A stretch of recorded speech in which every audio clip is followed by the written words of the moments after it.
Guys, the fastest growing male grooming company just got even better. I'm talking about Backscape that just launched their 2.0 friction fit handle, bringing you the best back shaver on the market. Guys, back hair is not sexy at any age, and it's time you do something about it. Engineered for back shaving, the new 2.0 friction fit handle makes it easy to snap the Backscape razor in and out of the handle. Pop it in to experience an entirely independent back shave with an ergonomic handle that gets every hard to reach spot. Pop it out to touch up the rest of your body. The new titanium shave head makes for a smoother shave, protects your skin, and delivers a smooth finish. Listen to the bad guy and take back the power of grooming your back. Go to Backscape.com. Use the promo code Chael10 to get 10% off your first order of any of their kits on the website. Just click on the link below. How should Merab go about positioning himself for Suga Sean O'Malley? And you got to understand, Merab's position is very different, which is he's the number one contender. Not only is he the number one contender, not only has he been identified, and that is absolutely stated, he was the backup fighter, which is very strong, right? A lot of times a backup fighter will then become the number one contender. Colby Covington, by example. Kamaru Usman, by example. This is even stronger. This is Merab, 110 straight, beat the greatest combat athlete of all time in his last one, has been named number one contender, and on 3 weeks' notice turned it around and was half a pound from fighting for the belt. And that expression is if Cheeto or Sean had missed weight, and they both made it exactly. If he was a half a pound, Merab would have already been in there. So once we understand that, there is no way for us to then attempt to deny Merab. But as strong as that is, it's not done. Why? Because Sean O'Malley called out Floyd Mayweather. And Sean did that 2 days after he called out Ilia Topuria. And Sean only called out Floyd Mayweather and Ilia Topuria to stick it in Merab's ass. And Merab is sweating it. Merab came up to O'Malley. You guys might have seen this. He came to O'Malley backstage and said, hey, you should say my name.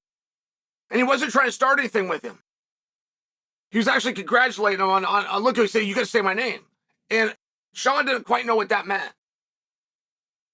You know, there's a language barrier. You know, what's that mean? This guy's got his agenda and I got mine. I'm sore and tired and didn't quite recognize him. And it was one of these situations. But like, no, Sean, what he's being literal. He needs you to say his name. You said Ilia Topuria's name. And then you said, no, hey, I'll fight anybody. I'll fight the other guy if that's what they want me to do. He needs you to say Merab Dvalishvili. That's what he was wanting. So once O'Malley finally connected those dots, he went and did some more media. And it was the Pat McAfee show, which is huge. So great. This is where Sean can smooth everything. He can say his name. Merab can exhale. He didn't. He said Floyd Mayweather. Now, I just got to tell you, to me, that's interesting. To me, it's interesting. And what should Merab do? I think Merab's there. I think Merab's got it. I think this is a wish him well and let O'Malley heal up. As drunk on excitement as we are, as dominant of a performance as that was, he's hurt. I mean, he's banged up. I'm not saying he's injured. I'm saying he's banged up. Right? You cannot go 25 minutes in a cage fight and not be hurting. So first things first, let's get you processed. Let's get you back so that you can get licensed. And let me remind you, I fought Henry Cejudo, multiple-time world and Olympic champion. I recovered, made weight, and was ready to fight in 3 weeks. I expect the same from you. I'm just saying, like, that would be a helpful thing for Merab to make sure to point out, because the only thing that's going to delay that match is if Sean's not feeling well and he needs a little bit of time. Okay, great. Now, that's a loose end, but you just want to make sure you address that loose end. And I would like to see Merab continuing. Like, Merab's put out some social media, and he's done a really good job. I mean, Merab went from this guy that could win a bunch of fights, but nobody knew who he was. And then he went in this territory of being annoying. And he's that same guy that you guys found annoying, but now it's really entertaining. He hasn't changed. He's just got us there. Merab did one here. I'll just give you a great example of his weird, annoying stuff that is now really cool. Let's see more of it. Merab was at the PI in Las Vegas. And he's outside, and it's like raining in Vegas, which never happens. And he's shadow boxing outside. And someone from across the way filmed it. And we've never known if that person was with Merab or if that person then went up to Merab and said, hey, I got this training video of you from across the way. Would you like it? Like, we never quite found out how Merab became in possession of this, but he was outside in the rain. And that's interesting considering if you go into the PI, it is the finest training center on God's earth. So why would you elect to be outside with no equipment and nobody and in the rain when you could just go inside and have the finest stuff? It's interesting. That's interesting, right? I mean, I'm just making my point to you guys that I would love to see something with Merab, and he's in that coat that he stole. He never addresses it. He never talks about it. He never says this is Sean's coat. He's just in it. He's just wearing the coat. I like that Merab went up to O'Malley and said, say my name.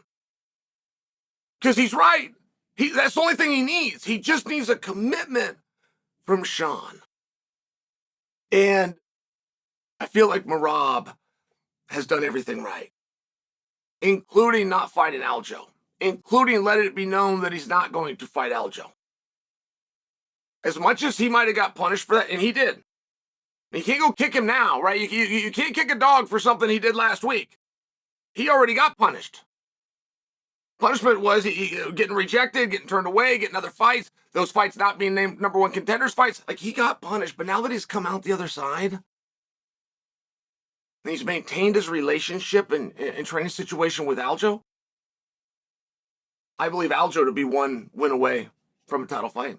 And now here Merab is in that title fight, and he showed his integrity. He showed his loyalty, right? Like, it doesn't overly matter, guys, in the world of fandom and stardom. It doesn't overly matter what rules you follow. If you want to follow the penal code of the city of Las Vegas, or you want to do that for the state of Nevada, or you want to do that on a federal level and you don't break any rules or laws, I mean, I'm just sharing with you. Like, if that's your code that somebody else wrote but you abide by, fair enough. But the code that you must follow is your code that you establish for the people. And within Merab's code was a loyalty to his friend Aljo. And I'm just sharing with you, as time has gone by, that idea looks better and better. So, has to get in there with O'Malley. Now, one thing that he does not want to have happen is that he gets called. Oh, by the way, you guys know what a crotch sniffer is? A crotch sniffer. George Masvidal called me a crotch sniffer. I found out what it means.